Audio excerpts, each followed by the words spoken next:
Claire, would you like to come up, please? Claire Fox with the LA Food Policy Council. That's a mouthful, no pun intended. She's going to do an excellent job, and you should learn more about her organization. And of course, Fran Drescher. Please join us, Fran, who we all know and love. Hi. Yes.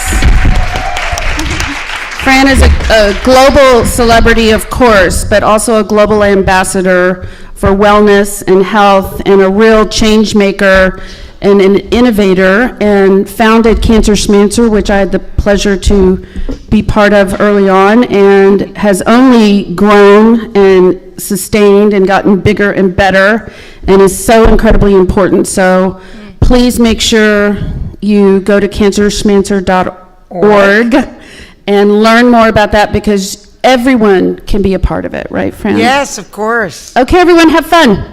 All right. Good morning. Thank you so Thank much, you. Lindsay. Good morning, everyone. It is such a pleasure to be with you. As was said, my name is Claire Fox. I'm the Executive Director of the Los Angeles Food Policy Council. I'm so excited to have the privilege of interviewing the one and only Fran Drescher this morning. That's a good idea. I'm going to take this out, too. Yeah, it's a little...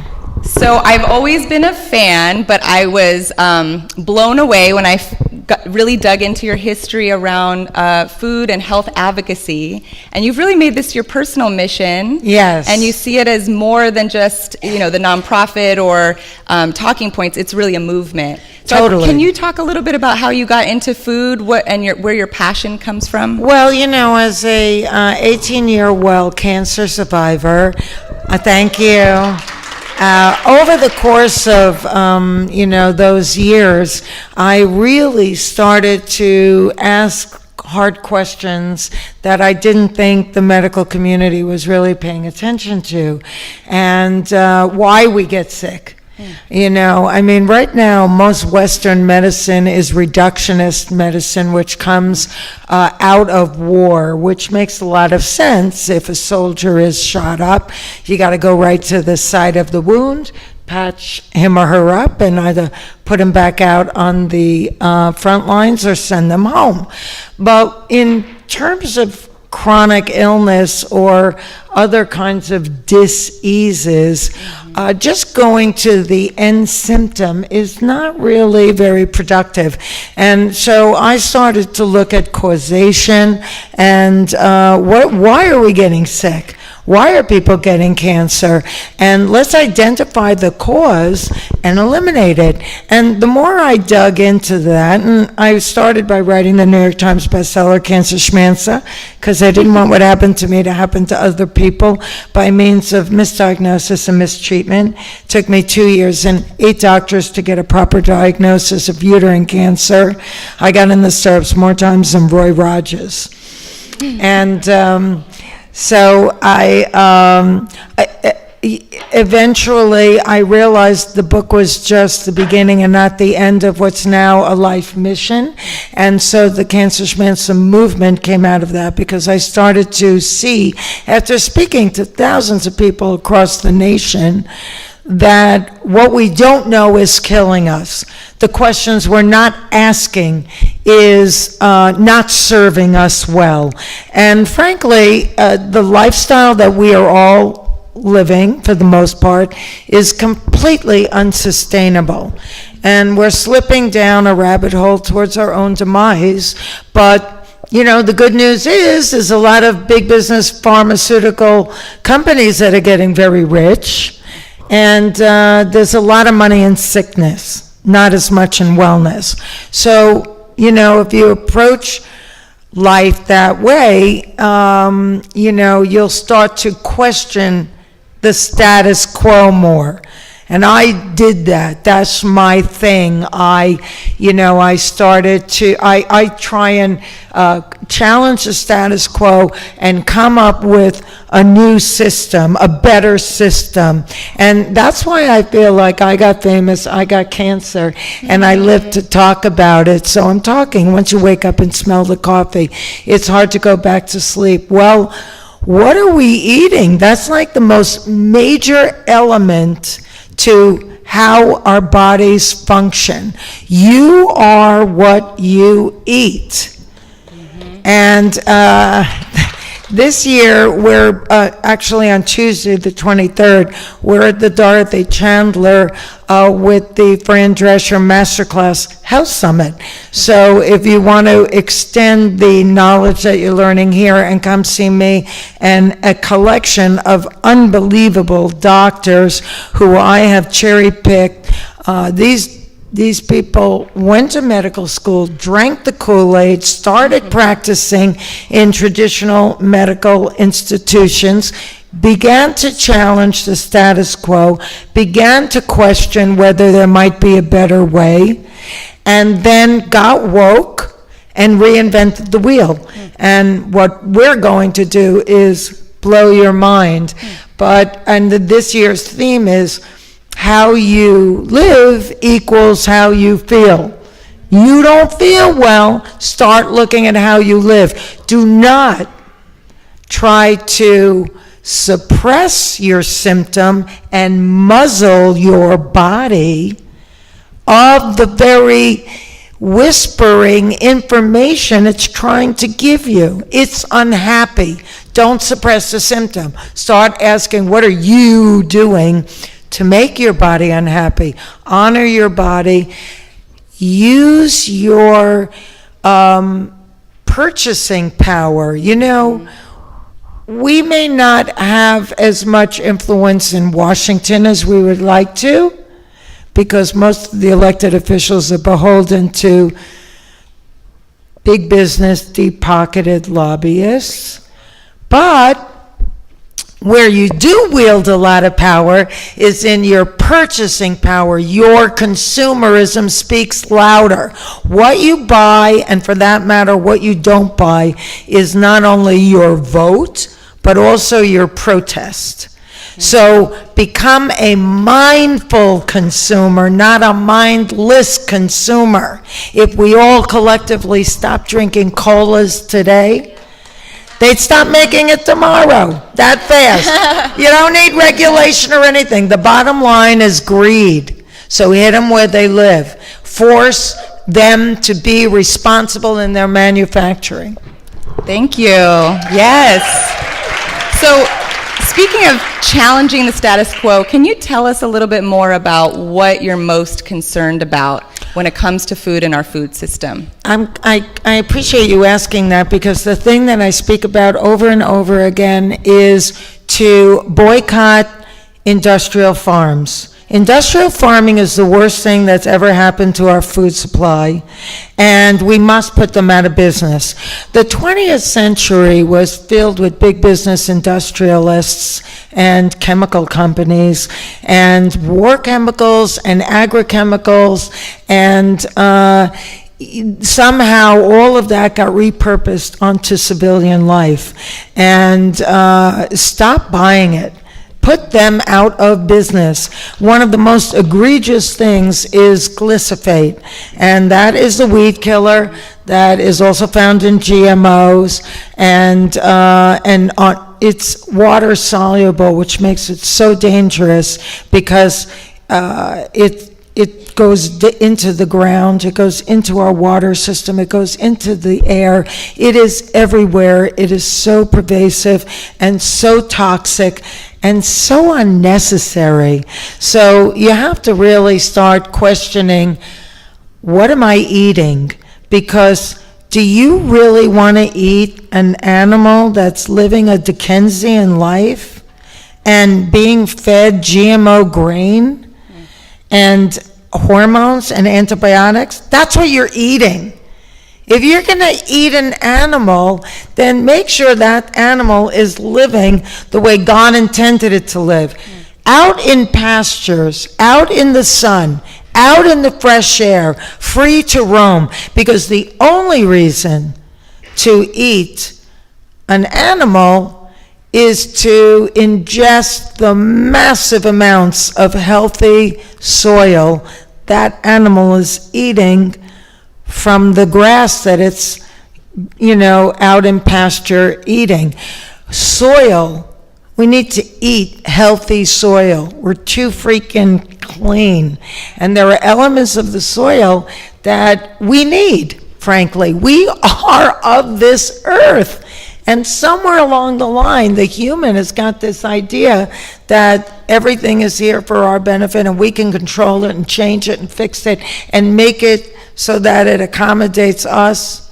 And this whole concept of convenient, modern, fast, forget it. Everything old is new again. Start reading labels. At Cancer Schmancer, we have the Detox Your Home program. Detox your home because the home is the most toxic place we spend the most time in and ironically have the most control over. We ask you to take the in, on, and around you challenge. What are you putting in your mouth? If you're eating a strawberry that's not organic, you might as well be eating a sponge soaked in pesticides.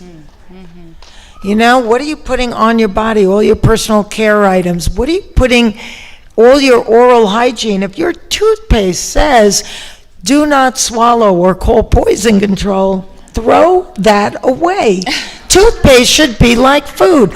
All ingredients, whether you're cleaning, gardening, eating, should be nothing more than what might have grown in your grandma's garden, period, end. Right on. So we're here at the Food Tech and Wellness Summit, which I think is a really unique intersection of spaces, and obviously technology has played a huge role in revolutionizing our food system, as you talked about, in the 20th century, and it will continue to do so. And there's a lot of emerging trends around technology. What are you seeing that you're excited about, that you're hopeful about, and is there anything that you're concerned about?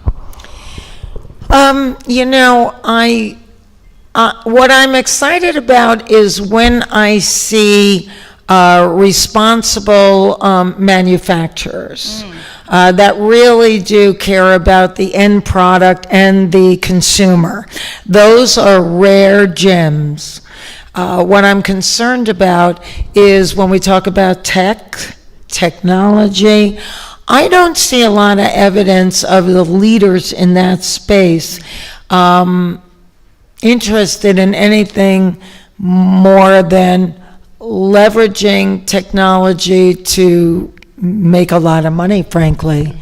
And what I'm constantly speaking about, in fact, I just came from a big cannabis and science event in Portland, Oregon, is to implore that industry not to follow in the footsteps of irresponsible 20th century industrialists, because we're in the 21st century and we're only 18 years into it.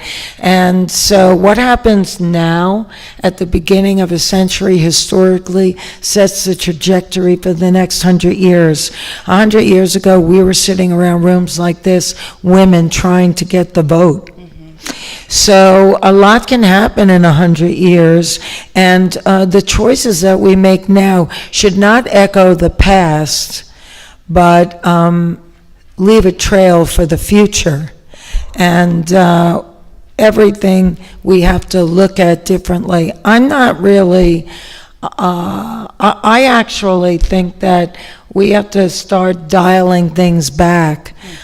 Too much has been introduced that's wasn't really carefully thought out, and we have to think about that. We talk about technology. I mean, I turn the Wi-Fi off in my house every night. Last thing I do before I go to bed, because that is discombobulating our natural energy field, especially during the hours when we're supposed to be regenerating our body. And that's true across the board.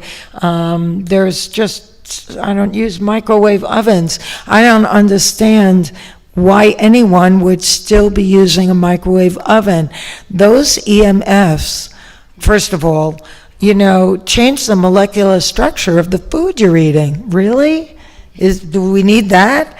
Put an old school frying pan skillet on your stove and heat things up. That's what I do. I got rid of my, microwave oven. That's, again, you are what you eat. Set your standards higher, because almost all of the dis-ease that we're experiencing today is because of the terrible way we're living. So, and obviously food is right there, all the highly processed food. Do you know that if you eat 12 hot dogs a month, and kids that eat 12 hot dogs a month, that's not that much. That's 3 dogs a week of like the normal industrial farmed, manufactured hot dogs. They increase their risk of pancreatic cancer by 20%. Wow. I mean, these kids are eating, drinking soda, and that increases obesity by 300%. It's increasing diabetes, whether it's diet soda or high corn syrup, sweetened sugar sodas. It increases your risk of diabetes because you're tricking the brain into releasing insulin if it's diet soda. Very high in acid. Cancer loves acid, hates alkaline. So, make that your barometer too. Start thinking about all these chronic illnesses. I mean, when you watch these commercials for pharmaceutical drugs with all these, inflammatory responses, autoimmune responses, that they talk about all these diseases like they're really something that just happens. They don't just happen. They're usually the end stage of a long period of inflammation. So hone in on your body. You are the thermostat of your body. You know when you feel at an optimum. Every single day, that's a balancing act of mind, body, and spirit. Every day, you have to keep yourself in balance. Why? So that your immune system operates at an optimum. If your immune system is compromised because of the foods that you're eating, I mean, why is so many people talking about leaky gut? And leaky gut is at the core of all these inflammatory autoimmune responses. Well, that's the glyphosate and all the chemicals that are in industrial farm foods. So, go wild, go pasture raised, and go organic. Because if you don't go organic, you are asking for it. Yeah, it's so compelling. I mean, it's so compelling, and I think if everyone could, they would, right? I mean, there's a lot of barriers, and you talked about industry and greed, and that it takes a movement. I really appreciate that, Fran, that it takes a movement to challenge the status quo. Can you talk to us But again, it's about the bottom line. So, manufacturers really don't want to kill us. They just want to sell us. And they'll sell us anything we're willing to buy, which right now, sadly, is anything. So narrow your selections and dictate to them what you want, and you'll see that there'll be a change. We may end up putting Monsanto out of business, but I'm not mad at that. And that's the power that we have. And that's We the have power all of the this power. movement. We Yeah. at Cancer Schmancer empower kids, because the kids today are the first generation predicted to not live as long as their parents in U.S. history. And we don't want to make that a self-fulfilling prophecy. But they don't pay taxes, they don't vote, so they don't wield a lot of influence in Washington. But they are a multi-billion-dollar spending demographic. And we, and with the help of one of our supporters, Jamie Foxx, did a fantastic education video, because we're going to teach them to teach their families and to learn for themselves to not be so influenced by advertising, because they don't care about them. What they care about is money. Money at the expense of all things of true value. You, your family, the environment, the air, the water. I mean, it's sick. They're sociopaths. Don't enable them. So how else can people get involved in the Cancer Schmancer movement? You can go to cancerschmancer.org and sign up, and you'll get information from us all the time. You can, which will be very helpful.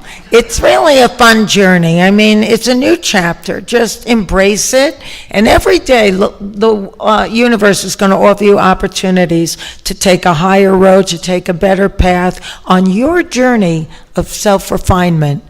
Come to the Cancer Schmancer Masterclass Health Summit at the Dorothy Chandler. You can buy your tickets at cancerschmancer.org/summit, or just go to our regular website, cancerschmancer.org, and you can find that out. And if you can't come, where you would get to meet me and get face-to-face with some of these amazing medical doctors that are totally radicalized, then you can watch it free as a live stream, which you also have to sign on to cancerschmancer.org to have access to that. And eventually it's going to be shown as a free docuseries and then downloadable purchase. So join the movement. Join the movement, because you are the foot soldiers. I can't lead without an army. But we really are on the precipice of a new dawn. And we want to put sickness, the business of sickness, out of business.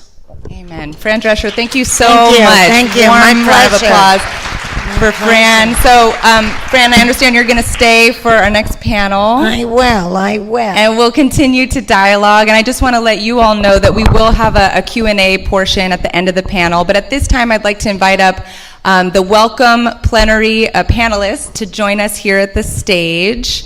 And we'll just take a moment. I encourage you all to go online and read the biographies of these truly incredible, groundbreaking leaders, chefs. Of course, you can learn more about Cancer Schmancer online and the work that Fran has done.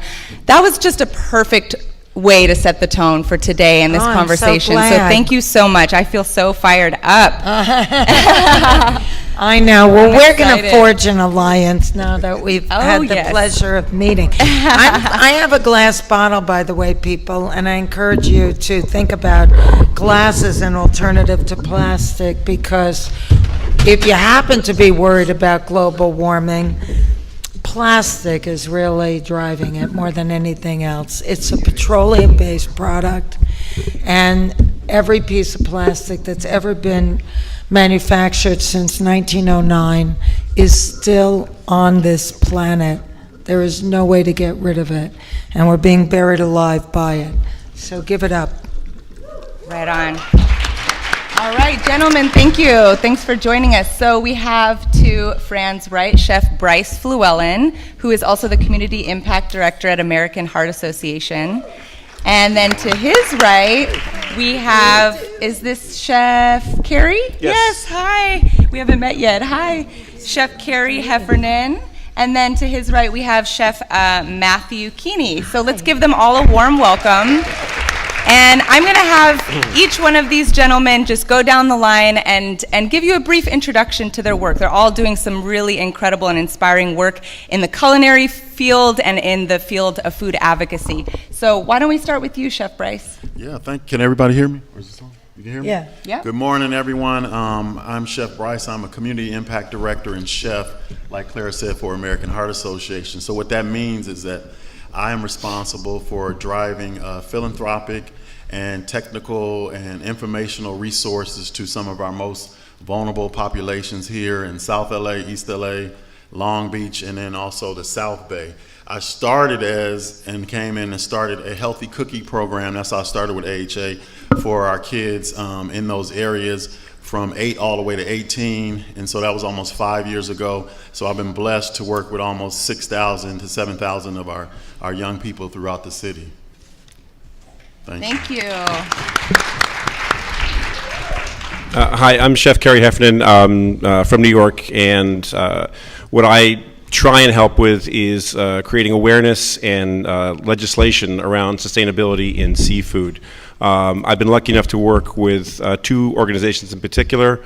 One is the Environmental Defense Fund, who's really good on the policy side because that's very impactful. We try and look at issues where we can move the needle and really focus and talk to those legislators and try and create a plea to them from the chef and the food community as to how they can vote eventually on certain topics. On the other side, I work with Monterey Bay Aquarium at Seafood Watch here in California. Everyone should get the app. The Seafood Watch app is a very easy way to learn how to see if the fish you're eating is sustainable. So there we're talking more about awareness on the consumer side as well as the chef industry side, because we try and convince more and more restaurants to basically have what they call green rated menus for the sustainability of their fish. And also I cook a little on the side. We've heard. All right, thanks for being here. Chef Matthew. Good morning. I'm Matthew Kenny, also from New York, but moved to Los Angeles about 8 years ago. My company focuses on innovation in the plant-based space. We have a number of our own restaurants. I think we're in 10 countries now, but our focus is really on the innovation aspect of it, which we've applied to education products. We're starting to work with hospitals and organizations like that, hospitals and schools, to bring plant-based options into their institutional programs. So technology is definitely a part of that in some ways, and just great to be here. Awesome, wonderful, thank you. We're happy that you're here. So I'm just gonna kick some questions to each of the panelists. We'll sort of keep it moving in a dynamic conversation. Then we'll open it up, and each of the panelists can sort of respond to each other, and of course we'll get your questions as well. So Chef Matthew, I'd like to start with you. Talk to us about why you think the future of food is plant-based. Well, I come at it from the chef's perspective, so unlike other companies might get into plant-based for, well, we support and are passionate about environment, about health, about animal rights. Those are all passions for mine, but the driving factor for how we approached this was because I really truly believe that plant-based is the most exciting way to eat, and everybody's a pleasure seeker, and if it's prepared properly in the right hands with the right training and education, we actually can enjoy food more than we ever have, because we can consume delicious, beautiful food that also makes our body feel good, makes the universe feel good. So I sort of had that light bulb moment 15 years ago, and I felt like it was complete alignment with how we are supposed to live. And I'm very open-minded about non-plant-based options, but that's our mission, because I really believe in it that strongly. And I think that we're starting to see, a lot of traction and a lot of people getting a lot of benefits from it. So I feel like if we listen to ourselves, and we'll keep going in that direction. And as a follow-up, since we're at the Food Tech and Wellness Forum here, there's a lot of plant-based proteins coming onto the marketplace right now. If folks are from LA, you'll know that Beyond Meat opened up this huge research and development facility in Manhattan Beach. So there's a lot of science and technology going into thinking about how do we supplant animal-based proteins with plant-based proteins. And there's some controversy to it as well. And I would love for you to say, kind of share your thoughts on the matter. Are you excited? Are you concerned? What do you see going on? Well, I'm excited about the attention to the space. It brings attention from consumers, from the media, from financial institutions. It's not, we're pretty much strictly plants. I mean, everything we do is plants and unprocessed within our market. But I think it's great for anyone who's transitioning, who still wants that flavor experience. From a health perspective, I'm not sure I'm personally there. I've tried everything, and I've tried some delicious things, but I definitely find that it's easiest and most natural for me and the people that I work with to really just stick to unprocessed in general, organic, unprocessed, local, whenever possible. Did you want to respond to that, Fran? Yes, thank you. I totally agree with the chef. I question, is the plant that you had, the manufacturing plant that you had talked about, is that the company that Bill Gates bought? I'm not sure. Okay, because, people don't really realize that Bill Gates, who is a big proponent of GMO plants, owns a piece of Monsanto. And what comes across as this kind of do-gooder concerned about feeding the planet is actually greed-driven. And I agree with the chef that, eat whole foods that grew in the earth. You don't need a million things that are trying to make believe it's something else. It's like, that's just, I think it's great that we're critically thinking about this, right? Because I think technologies are going to continue to take off, and a lot of people are looking for alternatives for their own health and for the well-being of the environment, but then there's also a lot of marketing gimmicks. And if we follow the money all the way back, who's really benefiting ultimately? And is it what it seems? So I love that we're laying that foundation of critical thinking. And another area where there's a lot of misconception and confusion is around seafood. Chef Carey, maybe you could talk to us a little bit about just your advocacy work around sustainable seafood. I know, for example, because of advocacy work that's happened, there's a little bit of this conception now that farmed fish is bad, wild caught is good, always. But I understand there's more to it than that. There's more complexity there. Can you speak to that? Yeah, absolutely. There's no question that there's some confusion and that it's not necessarily all that easy to decipher. And the simplest thing you could do is to download the app, the Seafood Watch app, because it would explain it all to you. But in sort of broad terms, there are both populations of wild fish and populations of farm-raised fish that are actually good. On the farm-raised side, it depends on obviously the methods that they use, the feed that they introduce, and then their impact on the environment. There's something called recirculated aquaculture systems that is basically an enormous donut, and they put basically sterile water in. They make salt. So it's a saltwater environment. So the fish never need antibiotics. They never get diseases. No diseases are brought in, so they can entirely control the environment.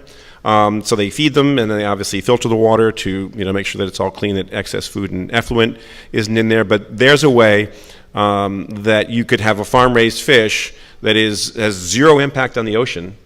And they're even coming up with ways to basically feed them all plants, because one of the problems with farm-raised fish is that they might put 5 or 6 pounds of essentially bait fish in to get a single pound of fish out. And that used to be the case in the salmon industry. It's less so now. It's certainly with some of the farm-raised bluefin. That would be the issue there. But I think in broad terms, there's lots of great wild populations. There's lots of great wild populations of fish right here in California. I mean, California led the way earlier in September with setting regulations around sword fishing, where they have what they call a deep set buoy that has a lot less bycatch. It's not like the long lines of past that were catching sharks and dolphins and turtles and all these other creatures. And there's also been a lot of progress in what they call the ground fisheries. So the ground fish, the rockfish in the middle of the state has been very well managed and is now open for responsible harvest in this state. So I think sometimes we like to look beyond where we are, and I think it's important to look in. And further to looking in and getting to sort of where plant-based food is, I think the real future is in seaweed. I think if we can sort of look at seaweed to come into our lives in ways that are, I hate to say, Western and non-Asian, because we mostly see them in these Asian formats. But if we eat more of it, and we as chefs would innovate around creating sort of non-traditional ways to utilize it, it is by far one of the most beneficial things in the ocean, and it's one of the things that be most beneficial to us. It is an ancient plant. It is many, many times older than plant-based life on land, and it functions in a different way, and it gives your body different things. So there's ways to utilize seaweed that I think are great currently, but I think there's a lot of innovation possible there. Yeah, I love that sometimes the solution is sort of right under our nose and we don't even realize it, or we have to sort of change our perception to see an opportunity. And I think a lot of building a movement is about changing perception and changing mindsets. And so with that, I'm going to take it over to you, Chef Bryce. We have the opportunity to work together. We're friends and colleagues. Yeah. I know you're tired of me, but no. No, I can never be tired of you. Okay. He's the best. So our work at the Food Policy Council is, we believe all communities deserve access to good food, and good food it's nutritious, but it's also grown with respect to the planet and respect to people. And those really are our values. And so it's been a great pleasure to work with Chef Bryce, who is a true community advocate. And as I was saying to Fran earlier, I think a lot of people would choose healthy diets if the options were made available to them. But there are a lot of barriers. There are systemic barriers, there's economic barriers. So Chef Bryce, talk to us a little bit about how you got into this work around public health as a chef, and how you kind of bring it all together. What are you concerned about when it comes to food and health of communities? Yeah, so I'll start with the latter. I mean, I'm most concerned about the fact that California has the highest poverty rate in the country, and that 1 out of 3 of our children are food insecure here in South LA, because I've seen the implications of that firsthand. So a lot of the kids, I was blessed to be on the program side in the beginning, and I'll give you an example of what that looks like. So I remember one class in particular, so I have 20 slots, and so the science teacher and the health teacher who were actually vetting the application says, we have 120 kids that want to be in the class. And so we need to now interview and see, even though it's going to be a hard process, we need to interview the kids and see why they want to be in the class and make sure it's something that's going to be impactful on both ends. And I remember them saying how difficult it was, because some of the applications and the interviews, the kids were saying things like, well, the only thing we have at home, my mom works 2 jobs, the only thing that we've been eating at home is usually white bread and Kool-Aid, or I have 3 brothers and sisters and I want to help my parents out because my father works 2 jobs and my mother works 2 jobs, and so I want to see how I can be able to make sure that my siblings have a healthy meal. So I'm seeing all that firsthand. So for me, it's really about, like you said, I've had the blessing to be in the class because I've saw that kids who have access to fresh, whole ingredients, they actually love it. And so a lot of people on the outside may say, oh, kids don't want to eat fruits and vegetables, they don't like it. And I've seen the exact opposite, especially when it's something that they have ownership in. So what I quickly learned, Claire, is that I had to do more, and the more was figuring out the systems and the policies and the environmental things that create those barriers. So, when I see that, California, I know people, LA, I don't know if people know this, but LA right now, and I think it was in Zillow and in Curb, they said that we spend more rent than any city in the country right now. And so that's daunting, because when you think about how high the rent is in San Francisco and New York, and you say, oh, so a lot of people say, well, so where's the correlation for that? So the fact of the matter is, if 60 to 70% of a household's money is going to rent, that impacts their ability to eat healthy. St. John's Clinic that we work with, the doctor has been there 20 years, said at no time that he has been there has he seen the rise in diabetes in young people, the rise in high blood pressure. And so when I looked at the article and read further, he said, so for instance, if a person is food insecure, they're just worried about calories. So what they'll do is, for example, there's one patient in the whole week or so, when they were low on money, all they ate was tortillas and soda. And so what that did, obviously, is that increases your blood sugar, which increases your vulnerability to diabetes, to heart disease, to all those things that, obviously being at AHA, we try to prevent. So those are some of the areas and places that are most concerning to me. So then how do you recommend that people individually, or that we collectively, overcome those barriers so that all people can enjoy a healthy diet? Yeah, I think it's about, which I did, is really connecting with the people on the ground that are doing the work, like LA Food Policy Council, and really went back to school. I always call you like, I got a master's from you. I didn't pay you yet, though. So I'm always learning, okay, what are those systems and policies that are barriers? So for example, like if you think about, there are over, and we're working on this together at LA Food Policy Council, there are over like 1,300 corner stores in LA. And so when you look at some of the most vulnerable areas like South LA and East LA, we've been working with corner store owners to try to make sure that they can start to provide healthier ingredients, and that can be a touch point for people in those communities. Because a lot of communities are in food deserts, right? So if they can't wait for a grocery store to come. And some people, I always tell people like, hey, it's easy to say how you would eat and what you would eat if you have access to it. But if you are surrounded by processed food, junk food, and your income is limited, you're going to eat what's going to fill you up. And unfortunately, what Fran was talking about with our government, a large part of our subsidies go to those commodities like corn, which goes into high fructose corn syrups, hence why soda is so cheap. but only 5% of the subsidies from the government go to smaller growers that grow fruits and vegetables. So really learning that, and then starting to get involved in driving those shifts in the environment and also policy world. Right on. Great. Okay, well, this will be my last question, and then we'll open it up. So we've talked about a lot of big issues. We talked about poverty and access to healthy food, the environment, toxins in our environment, toxins in our food, overfishing. There's a lot of solutions. There's a lot of technology coming online. We have to have a kind of critical awareness about it. For each of you, if you can wave your magic wand, what would be your food policy for the country? What would you want to see happen? And speak to your issue area or whatever you would like to see happen. Who'd like to kick it off? I will. Fran. I think that, and this is kind of what you were talking about too, I think that there has to be a complete shift in using our tax dollars to support the family farmer who's organic, and stop supporting, industrial farms. I would like to see an end to industrial farms and bring food into our backyards, into our schoolyards, into our neighborhoods, and into our local communities and our surrounding communities, and make sure that it's clean, clean, clean. Beautiful. Thank you. All right, why don't we just go down the line? I could do so many, so what immediately jumps out, so we waste over 40% of our food goes into landfills.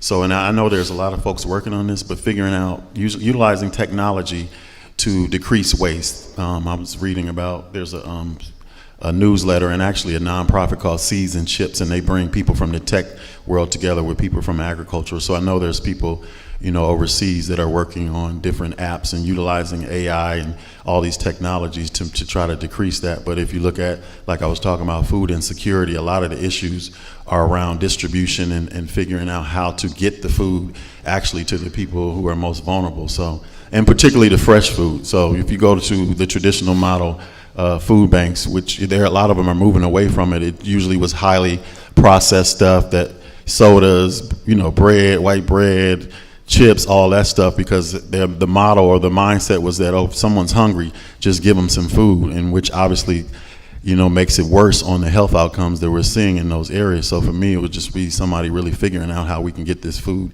that we're throwing away into people's mouths and stomachs, right?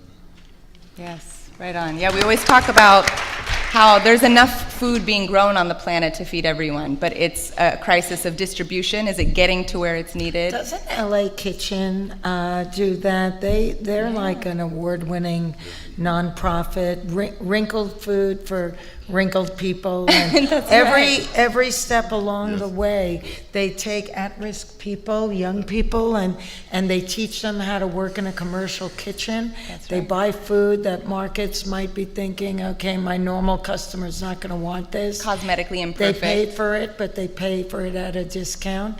Then they teach people how to work in a commercial kitchen, and then they deliver it to people who are elderly and stuck at home. And so it's a complete loop of positivity. No wasted food, no wasted people. And it's all healthy food, Yeah. well prepared. Yeah, LA Kitchen's great. Definitely check them out. Thank you for bringing them up. Chef Carey. Sure, I get to go third. So these two wands have been waved, and most of the problems of the world have been cured. Right, Thank you very much. I would take my wand and bifurcate it into two little mini wands and actually hand them to you and say that your wands that you should wave is to look at what you're eating in terms of sustainability. And do your best to sort of understand what kind of fish you're eating, what impact it has on you, and what impact it has on the planet. The second part of your little wand is to say you need to advocate with your votes, because policy is a large part of what drives the opportunities for some of these fisheries to exist. So I would say use your voice to ask for awareness and to take action. Right on, thank you. And last but not least, Starting November 6th. Absolutely.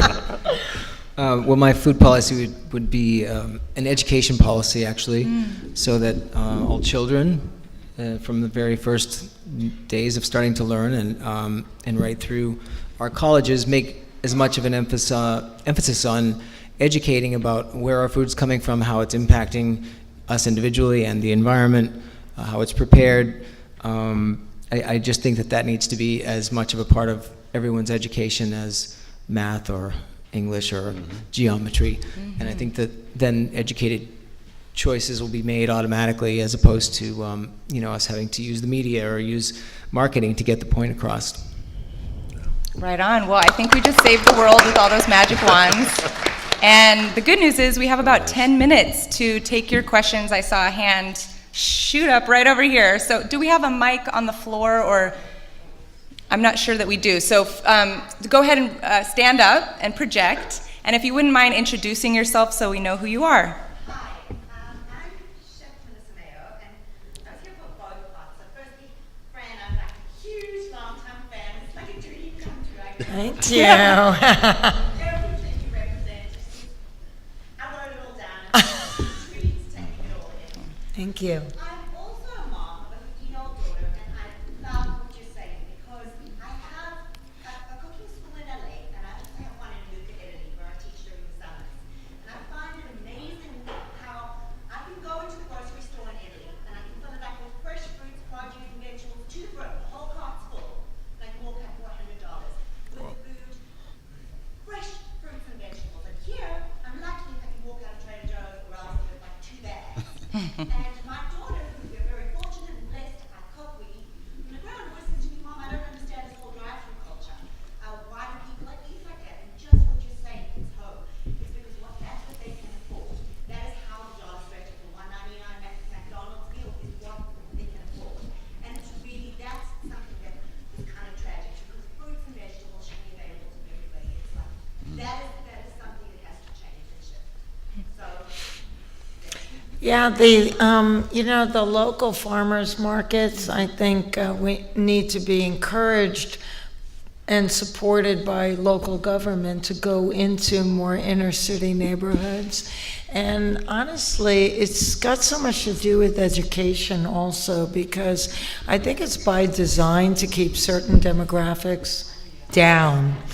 And, but I personally would rather have kind of rice and beans 6 days a week, cooked every different way, and on the 7th day have an organic chicken, than eat all the crap that is accessible at a 7-Eleven.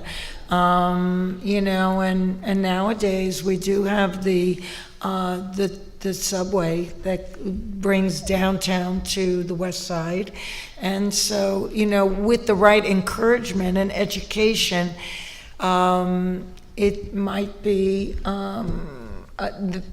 they might take people who currently don't think they have options, may learn that they have more options than they realize, and in, moving into other spaces or buying specific things, maybe those corner bodegas will start to buy the corn chips that say non-GMO organic, rather than, made with stuff that no human should be eating.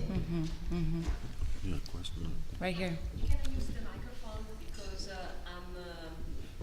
Is there an extra mic? We'll repeat your question. We can Yeah, hear we you. can repeat it. a long point. Oh, I you would can. like to address actually Drescher and Kenny. Can I use a microphone? Do you have a question? Yes. Right there. I'm a physicist, so I want to address your electromagnetic frequency. You don't use the microwave when you're home. Okay, I guarantee you, in simple words, this cellular is a microwave emitter. I totally agree. That's why I said that I turn off Wi-Fi. Wi-Fi, we're like in a microwave oven in your home, and also, and you probably know about this, you may have attached to your house right now what's called a smart meter. Are you familiar with that? And the smart meter they call it a smart meter, but it's like the worst thing that can happen to your house. It makes it convenient for your meter reader to not have to come onto your property, but read it from outside of your property. And it turns your house into a microwave oven. Exactly. So you could go to low EMF products on Amazon and on, Safari, wherever. And, I got a cage to put on mine that reduces it like 99%. They have them for our cell phones. Okay. Exactly. My point is that, do you ever see there's a palm tree on the freeway or next? Yes. Those are microwave antenna for cellular. So Yeah. every food, organic or not, even the water you drink in your glass is being radiated and changed. You're absolutely correct. There are people that have been diagnosed with such profound disease, and it's been tracked back to their acute sensitivity to EMF, and they have nowhere to live. You cannot escape it. But the more we become aware of this, and the more we start to try and, talk about it, we got to wake up. People are like brain dead. Did you have a question? No, my question Yeah. was to conclude is that I'll give you an example. Where I live, there is a huge antenna. The population of bird is down to zero. There Wow. are more birds singing in the morning. Why? Because the female is unable probably to hatch any eggs. So fertility issue. And do you notice how many brain issues? Totally. Never put it to your ear, Here we the come. phone. What do we do as a scientist, as a physicist?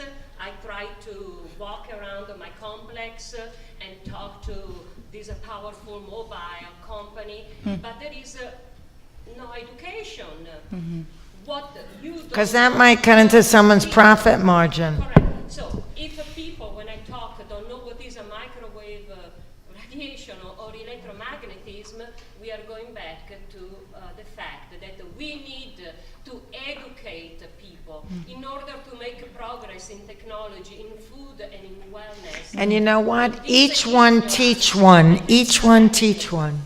Well, thank you for your comment. I We tell appreciate it. I people want to get all a the couple more time, those questions in cordless here. phones, the cordless phones are more radiation than cell phones. Education. We're going to try to get a couple more questions in here. So I see a This hand lady's had there. her hand up from the beginning. Right here in the beginning? Way back there. Okay, so we'll go here and then lady in the back. How you doing? My name is Itzhak Vida. I'm an environmental hip hop artist, producer, MC. I recently just got my PhD in urban ecology. Definitely love Maine. I've been going there for years. I live in Denver, Colorado. We recently received a proclamation from the mayor, and basically seeing that the fact that there's all these holidays that are geared towards, a destructive way of eating. So we created like this idea called Keep It Fresh Day, which is influencing environmental hip hop and culinary wellness, mostly plant-based. So on June 14th, literally in Baltimore and in Denver, the same way that we got like Halloween and like, all of, these regular days that all I do is pushing, sugar on kids, like the whole idea that we wanted to do was use environmental hip hop as a way to interact through arts, to talk about addressing climate change, regenerative agriculture, holistic health, alliterating food justice, food deserts, and I'm heard, so using hip hop as a medium. Do you feel that art can be a positive way to create social change, addressing climate change as well as plant-based wellness, and including the idea to normalize it? I see a lot of hip hop artists going vegan and they're like using that as a really big way to like, influence the next generation. But do you feel like that it is a powerful mechanism and tool? And I'd love to talk to you personally after this. Clear. Like I grew up, you were like my nanny as a kid. Like, Thank you. Yeah, music is a powerful tool for positive messaging. I really applaud you for using hip hop for such a positive effort. It's much better than denigrating women. And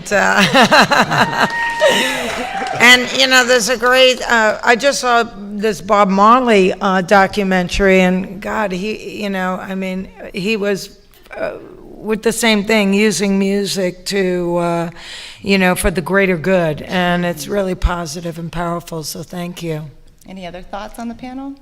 Art, culinary art would count too, right?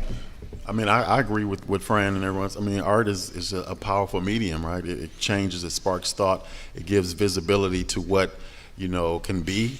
And, we have such a love in our culture for celebrity, period. So anytime, like Fran said, you can use it for good, I always tell kids that they got the power to actually create stuff and be able to mobilize people around issues that impact our everyday life. So I applaud you for that. Right on, right on. I might say a much simpler message, and it would be maybe self-serving, but take a kid fishing, because when you go and see what's in the water, you immediately become a steward of that environment. When you see what's happening to it, when you see the levels of filth or dirt, or maybe it's a healthy population, maybe it's actually a success story, maybe you're seeing a place where they have been able to keep the water clean and there are rebounding populations of fish, or you're seeing the bivalves, the mollusks, and the sort of caretakers of that environment, the oysters, the clams, and all those things. We get to raise oysters on the East Coast where I live, and there's an immediate impact with the quality of the water, the nitrogen, the algae, all these various elements that should be there but need to be there in balance.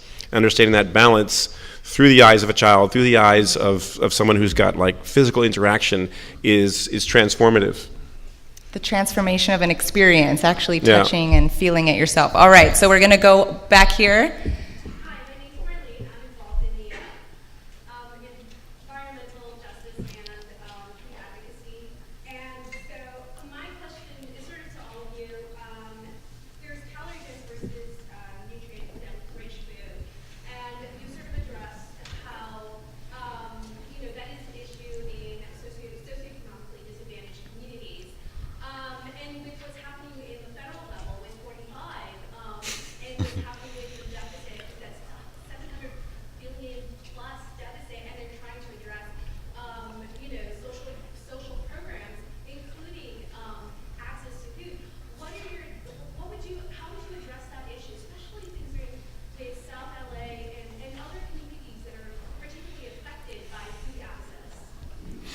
Yeah,